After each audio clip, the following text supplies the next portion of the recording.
welcome to our Lunch and Learn today. I'm so excited to talk about our topic. Our topic today is generational differences in a mentoring relationship. Now, you might not necessarily be in a mentoring relationship with somebody who's a different generation than you. You very well might be in a mentoring relationship with someone that's in a generational difference than you, but you're definitely working with somebody that are of different ages. And we brought in a guest expert here to talk about how we can be our best selves, how we can improve our performance, how we can improve our mentor relationships by understanding the different generational gaps, and just ultimately how we can be more conscientious of how other people are feeling just because of where they grew up and when they grew up and essentially their perspective on life. So we brought in Stefanie Krievens. Stefanie is a coach that focuses on generational gaps at work and between leaders. Her specialty is in fixing hot messes. Stefanie, thanks for being here. Hey, thanks for having me. So Stefanie, let's talk about generational gaps at work. Let's talk about generational gaps in a mentoring relationship. I guess really starting off, what does it even mean? And what are some of the common things that you view as differences between generational gaps? I think naively, I think to myself, okay, just people of a different age, whatever, they can't possibly have that crazy of a different perspective than I do about work or life or careers. What have you seen? What are your perspectives? Yeah, so let's start with the foundation of first, the three primary generations that are in our workforce right now. So we've got our baby boomers who are generally late 50s to early 60s and older. And then we've got our Gen Xers, and they are generally late 30s to late 50s. And I say generally because everyone you ask, from Gallup to different other folks who measure generational differences in the workplace, have a slightly different age range. I'm not sure how much that matters. That's why I just add ish on the end of everything. And then our millennials are our friends who are generally been born 83 or 85 through whatever 20 years beyond that is. And so they're now in the workplace. And there's amazing opportunities that we haven't had before in the workforce, but there's also a lot of natural tensions that emerge in the workplace because of these very different perspectives. So when you think about the childhood of a baby boomer, and what they experienced in school, how they learned, what values were important to them, how they probably had their first job delivering newspapers at the age of 8, and learning to understand what it's like to work for an income to maybe even help support your family from that young of an age. That is a way different experience than a millennial who was told, who had a fairly overscheduled life, who was told in order to be successful, you don't have a part-time job, you invest yourself in multiple extracurricular activities. This is how you get the A. Go to college, get in the workforce. They will tell you how to get the A in the workforce. Those are two completely different experiences of what it means to be successful. And then you add in Gen Xers, who we were like the free range children of the 80s. We stayed out till till the streetlights came on and we got in the house. We had a fairly high level of independence. And so we learned to solve problems on our own. We're sandwiched in between two very different perspectives. So then when it comes to the mentoring relationship, there's just going to be, in your all's language, a different orientation to work across those three different generations that unless you have common language to talk about it, you're not going to understand. Well, it's fascinating you say that because, well, one, work orientation is fluid, but it can change throughout your life. And we do see work orientation changes as people get older and as they get more experience, but we also see people of different ages having different work orientations. Like I've seen people in their 60s having a calling work orientation, while people also in their 20s having a calling work orientation, working at the same company, perhaps in different roles or in different types of work, but for the most part, their work orientation is aligned.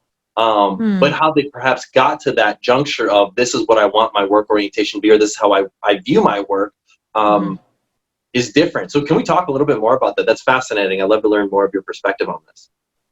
So which part specifically do you think would be helpful to dig into? Awesome. I love to dive into the specific differences between maybe how someone who's, let's say, in their 60s comes to getting to a calling work orientation, but how someone in their 20s could also get to a calling work orientation, career work orientation, or job work orientation. Because I think that's very obviously specific to ambition and motion, but I think it's very relevant, and I think it's a very fascinating topic.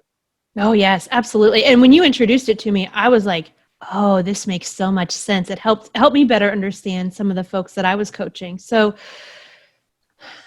A lot of the folks coming to me for coaching that are in that kind of upper Gen Xer realm, lower baby boomer, so let's say early 50s to early 60s age range, they have spent their life on the hamster wheel, in the rat race, trying to earn the money, trying to have the house, trying to pay for their kids' college and save for retirement at the same time, and they're just done.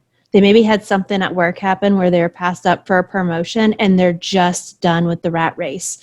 And so, for example, I had a client with a big law firm come to me, and she's in her early 50s, and she knew she couldn't spend the last 13 years of her career in that kind of environment, running herself ragged for the billable hour. And not that there's anything wrong with the big law firm. There's lots of great work that happens there, but it's all about the billable hour for a lot of folks. And she knew she couldn't do it. And so she did want to transition to more of a calling, right? How do I do what my purpose is? How do I do something that I'm passionate about?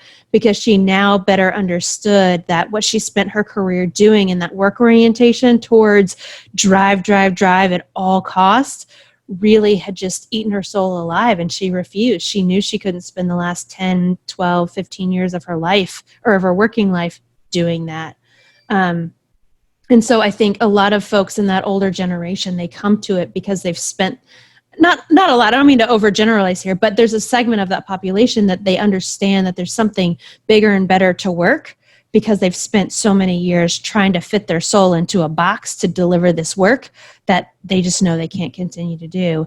And then folks on the millennial end of the spectrum, the millennials that I see that really have this strong work calling, and again, this is just my perspective, doesn't make it the end all be all, is oftentimes they come from entrepreneurial families. So their mother, their father were business owners, and they understand that in order for a business to survive, you've got to put in a lot of work and a lot of long hours to be successful. And so they also have that orientation. They just don't want to be an entrepreneur. And so they apply that to their career. This isn't, sorry, I'm going to jump in. I don't know if it's kind of a comment, but I think that baby boomers, from my understanding, is that the parents or the father, very traditional type of family, the father works, the mother may or may not work. And I feel that there was a shift somewhere in there that people went from working 20 to 30 years in a company, and something shift where loyalty with companies changed. And the next generation was like, I'm not going to give you my sweat and tears when there's no loyalty. And what was that shift? What happened? Because it happened to a lot of our parents.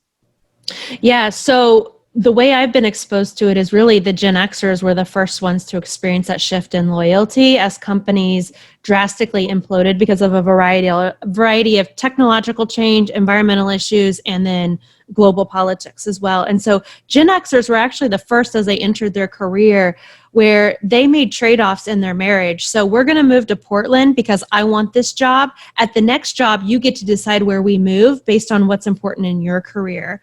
And companies were shrinking and growing, and folks were moving across the country away from their safety nets, their grandparents who could help watch the kids.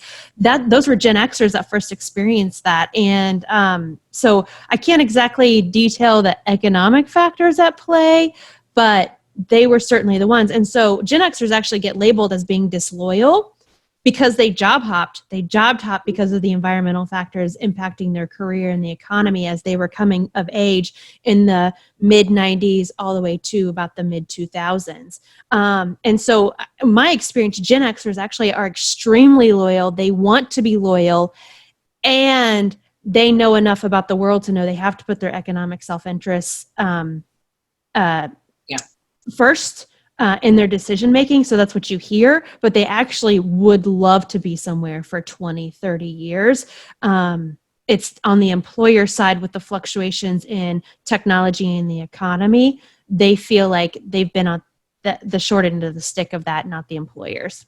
So do you feel that Gen X are the first ones, if they catch wind, like this is kind of plays with the kind of work orientation too, they catch wind and they feel volatile, and there's not engagement and communication and clarity, that their job perhaps could be at jeopardy. And instead of maybe communicating with someone, they're like, I'm going to start looking for my second place to be loyal, and I hope to God that somewhere along there I can land somewhere for 20 years. Yeah, so the second layer that goes on top of that, Gen Xers are actually, they very much value the hierarchy. They understand the benefits of why you have a manager, director, vice president, president. So what keeps them quiet in that situation is that they very much respect the hierarchy. So they don't want to push too much. They want to challenge the status quo with the work, but it's hard for Gen Xers to challenge authority as it relates to the hierarchy. So you might see some of that, well, I'm just going to start looking because I'm not getting the clarity that I need. I don't know if they really want me here. I'm going to assume that they don't. I'm going to assume that I'm going to get my job eliminated like last time.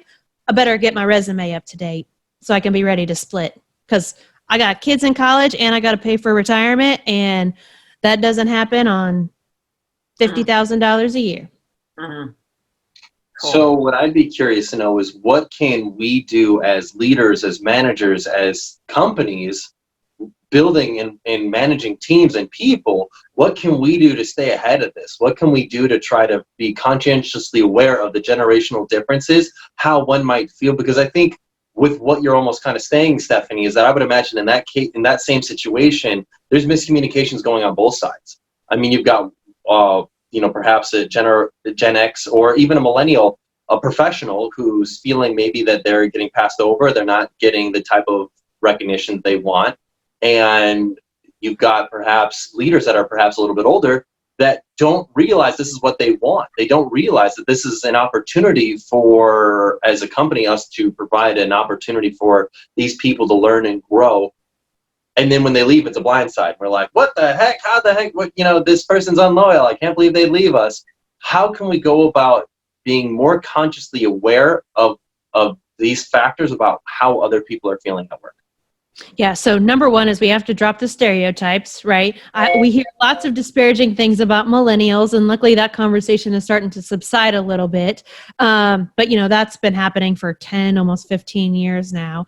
And luckily they're moving up into leadership, and we're seeing the benefits of that. So number one, drop the stereotypes. Number two is have a one-on-one conversation about what motivates your people. A millennial might value flexibility because they've got toddlers at home and in daycare that they're, trying to see for at least 2 hours a night between pickup from daycare and them going to bed. Same for a Gen Xer. They might need flexibility because they got to take their kid to college this week, and then after that, they're moving their mom into an assisted living facility. That's the sandwich of their life. And so having a one-on-one conversation about what people need in order to stay at your company is unbelievably crucial, and it's the last thing we do, right? We think we can design HR programs that meet everybody's needs when we need to take a more individual approach and then create buckets of benefits. But also what I was going to add to that is sorry, I just lost my thought. I was so excited to share it. You're on a really interesting topic, and I think it's fascinating. So what we often find is sometimes people don't necessarily know what they want, or just don't necessarily know how to communicate what they want, because there's Absolutely. almost a fear of offending or fear of potentially stepping on somebody else's toes. And we actually find we've used that work orientation assessment to help managers get a better idea of what their direct reports want out of their life and their career. We call it manager insights, but essentially it allows, let's say if you've got, a direct report that's job oriented, great. What would incentivize them? An extra day of vacation. Why? Because they want to be with their family. That motivates them. If they're career oriented, the opportunity to learn a new credential, because they want to work up the ladder. They want to upskill themselves. And if they're calling oriented, having a sit down, consistent 30-minute conversation about their work, how it's impacting the community and their company, and really how they fit in the grand scheme of the whole puzzle piece. Yes. So yeah, I think you're talking about something really interesting, Stephanie. So yeah. There's so much, there's so much, I don't want to say opportunity because that's the word, but for misunderstanding and miscommunication. Because look, if you're a Gen X and you have the position of authority, you're going to be a guy or girl who's like, I do it all myself. I can't be vulnerable. I cannot lean on anyone. I will appear to be weak. So imagine having someone like that at the helm. Not a bad thing, not a good thing, not a bad thing. It's just their way of communicating. And then the misinterpretation from someone that could be a millennial or from the baby boomer to say, wow, they live in this silo and I can't talk to them. They're not approachable, with just a tiny little nip and tuck to that, like explaining and how their work orientations are different and understanding the communication gaps. Oh my gosh, it could be nirvana, Oh, absolutely. Yeah. I mean, a little bit of vulnerability there is going to take you a long, long way. Because again, I'm a Gen Xer. I'm a quintessential Gen Xer, latchkey kid, watching MTV after school when I wasn't allowed to, really. But think about the problem solving and independent skills that we learned as children. Like, those don't go away. And that's what makes us awesome as Gen Xers. But as leaders, probably makes us seem a little standoffish, a little, well, why don't you just figure it out? Like, just figure it out. That's what we do. Well, that's what we've been doing since we were 8. Doesn't mean that's how the world necessarily works anymore. So fascinating. Gosh. Yeah, I mean, leaders don't spend enough time describing the vision, the mission, the values, the purpose of work, like, period. And so then employees don't have enough information or context to understand how their work connects to it. There's a lot of work that leaders need to do there. I always tell my leaders, like, 7 by 7 by 7 is your communication plan. 7 channels, 7 messages, 7 times. That's how much you have to communicate as a leader, regardless of your generation. That's fascinating. So you think it's the quantity of communication that is so critical to, like, really make sure that it gets through? I guess could you clarify that a little bit, Stefanie?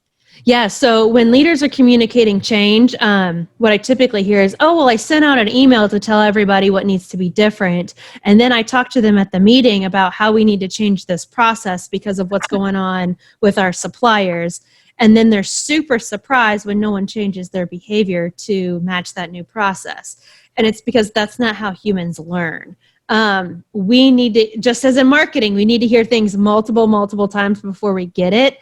Leaders, as they're driving strategy or some kind of change initiative, we've got to rely on repetition, multiple channels. So let's say you have one of those TVs in your break room that communicates company messages. Let's say you all use Teams. Let's say that you have some kind of bulletin board. If you're super old school, you got email, you got your Slack channels. You've got to use 7 channels to communicate to get the message across. And then you have to change up your messaging so that you're hitting at different points. So you're talking about the results, the people involved, the teams involved, and the process involved. And then you got to say all of that 7 times. Wow. Up with a language, though, that appeals to all of these different, like, there's different communication wording or within a company if now we have these 3 different generational. Yep. So how do you suggest like fixing that or shaping it? Pardon me? Yeah. So shaping your communication to match those generations. So think about baby boomers. They want the memo. They want the long memo. They want all the details in one place. Send them that. Your millennials, they're used to bite-size on-demand information. Send them bite-size on-demand information. So instead of one long memo, you're breaking it up into paragraphs and sending it out on a cadence. For your Gen Xers, it depends on which end of the spectrum they're on. They're probably going to want a mix of both, but probably closer to send it to them in text in bite-size information. That's really fascinating. I find that very interesting. How can we be more conscientious of the different generations at work within our own work? I guess we're kind of getting into this realm and this avenue of how we can be more conscientious. Yeah.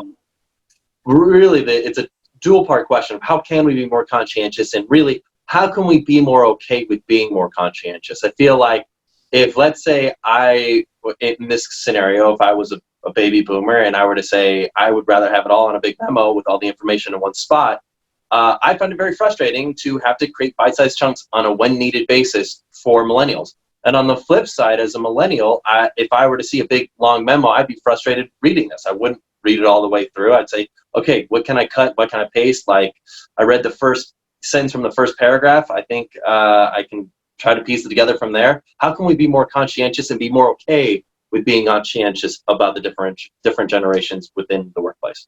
Yeah. So one of my mottos is that self-awareness will change the world.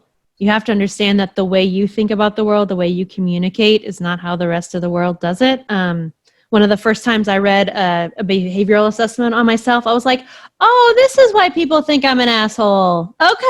All right. I get it now. And so you have to devote yourself to self-awareness. And I think you have to devote yourself to change in results, not just doing what you think needs to be done. Like if your goal is to get your company to grow by 25% this year, be all in on that to do what it takes to get your people to change, not be all in on only having to send one memo. Like that's not the point of leadership. And say, a marketer, I think, inherently understands this. A marketer knows that you craft and pilot and craft and recraft a message until it sticks. I think as leaders, we need to take on that perspective as well, and just understand that not everybody works, communicates, thinks about relationships in the same way that we do, and get over yourself. How about that? How's that good for a good baby boomer message? Just get over it, man. That's interesting. But what are some tips and tactics we can start to practice to get into this habit? I think like this notion of like, hey, we need to be better communicating is great and all, but I know for me, I can start making big changes in my life when I can start adding small habits to my routine. Like it's not, at least in my experience, for me, it's not a big overhaul day-long seminar that gets me to change my life. It's 5 minutes committed to it every single day for a long period of time that gets big changes to happen. So what is something that I could start working on, or anybody that's watching this can start working on, is start being more conscientious of the generational gaps at work? Yeah, great point. Great call out too. Thank you. I didn't mean to be so vague about better in communication because that doesn't fix anything. I think the first is we have to slow down and create reflection in our day. So if you have a planner of some sort, making sure you're writing down your big 3 priorities and leaving time for feedback. So if you do have a mentee, running your communication by your mentee to see how it sits with him or her. Or if you're a mentee, doing it with your mentor, whatever that is, but taking the time to get feedback before you send it out and making sure that you create reflection time in your day, which I know everyone in the rat race is like, oh, you don't understand, Stefanie, I don't have time for reflection. Reflection serves a deep purpose where we do the right kind of thinking in order to move forward in a focused way. So I think slowing down in order to go faster and creating a little bit of presence in your life so that you remember to bring in other voices is one of the first and most important steps. And I think just changing your orientation, out of your brain and being willing to get into other people's heads, being willing to ask them for their feedback. How does this land? How does this sit with you? Before you send it out to the masses. For those of us in the innovation space, we know the value of piloting and beta testing certain things, making sure that before you launch something company-wide or department-wide, you pilot it with a couple of people to get the kinks out, to realize that you may have missed a couple of steps that other people need before you go whole hog and send something out to the entire company. But it's important to get buy-in from the leadership to build in time within an organization for self-awareness and slowing down and creating reflection, right? I mean, you can't be the one that goes, hey, I'm going to go off into meditation and do my alms, and then that's not the way the company runs, right? You'd be out of there. So it's actually a totalitarian buy-in, right? Well, I think someone's got to be the one to break the habit. Maybe you don't announce to the whole company like, hey, I spend the first 15 minutes of my day reflecting on what I learned from yesterday and what I'm going to do today. You just do it and let other people see the benefits. So sometimes you do have to get buy-in and weigh in from other people around you. Sometimes you just got to do the right thing so that you can start to change the systems. I think a lot of us think that change happens from the top down, and actually change happens from the middle out through the rest of the company. And so for mid-level leaders who want to see some cultural change, it's on you to begin demonstrating those behaviors so that you're modeling the way for the rest of the culture. I think that makes a lot of sense.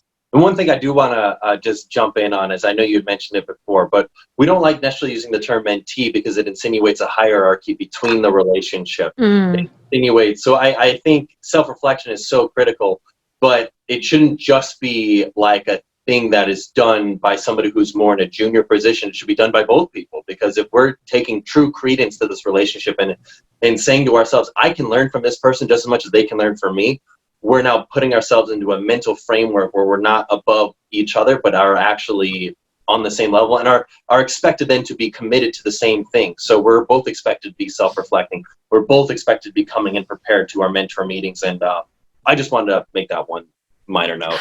No, I love it. I mean, I think that's a great distinction. And you're right. I reflected a hierarchy there that isn't the most helpful. As a baby boomer is going to be like, well, what do you mean I have to learn from someone who's 25 years old? Maybe an unself-aware baby boomer. So I think that'd be fascinating to hear someone like that react to a mentoring relationship versus a mentoring and mentee relationship.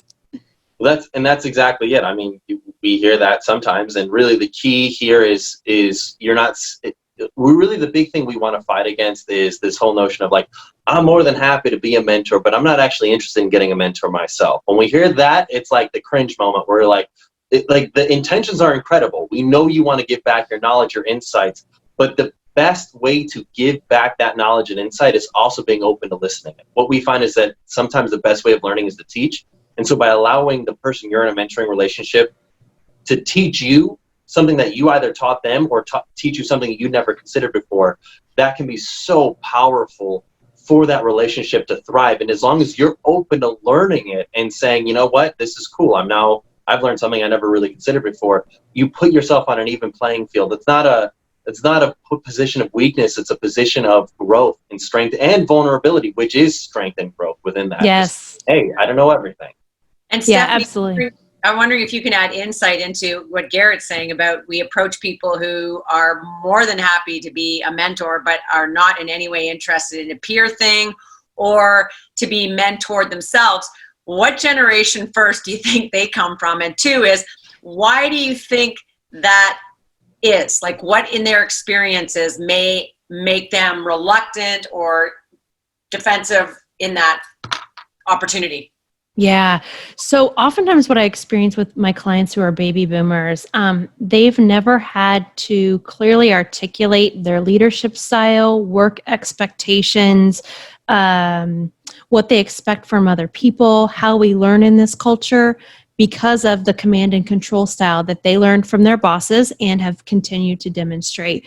And so I would say more likely in that generation, not all by any stretch of the imagination, but some of those folks, it feels like they're being put on the spot and like they don't know what they're talking about because they've never been forced to create that kind of clarity given the old school ways of managing that worked up until the late 90s-ish.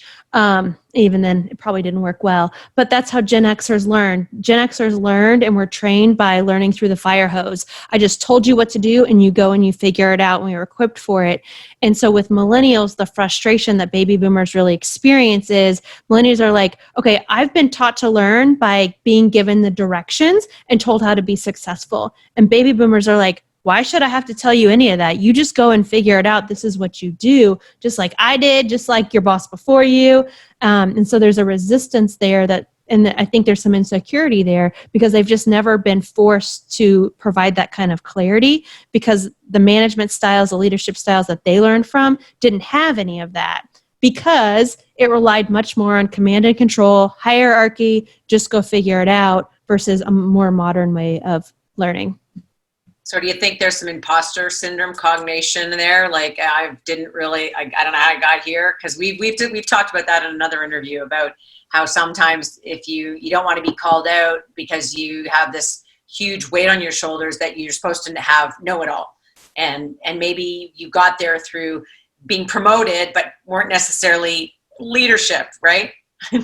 Oh, yeah. So, I mean, imposter syndrome exists at every single level with every single person at a variety of stages in their life. But it's, I don't know if it's a confidence issue or a inability to articulate clearly. This notion of a company having a vision for the world, a mission in this world, it's actually relatively new in modern work culture. Not that it hasn't been around, but it's relatively new in terms of most businesses trying to adopt that. And so baby boomers just haven't had to adapt to that as much. And so I think there's a lack of an inability to communicate effectively. Oftentimes the skill set is there. And as baby boomers, especially, so I work with a lot of consulting firms, the baby boomers are the experts and they have an unconscious competence to their work. And so they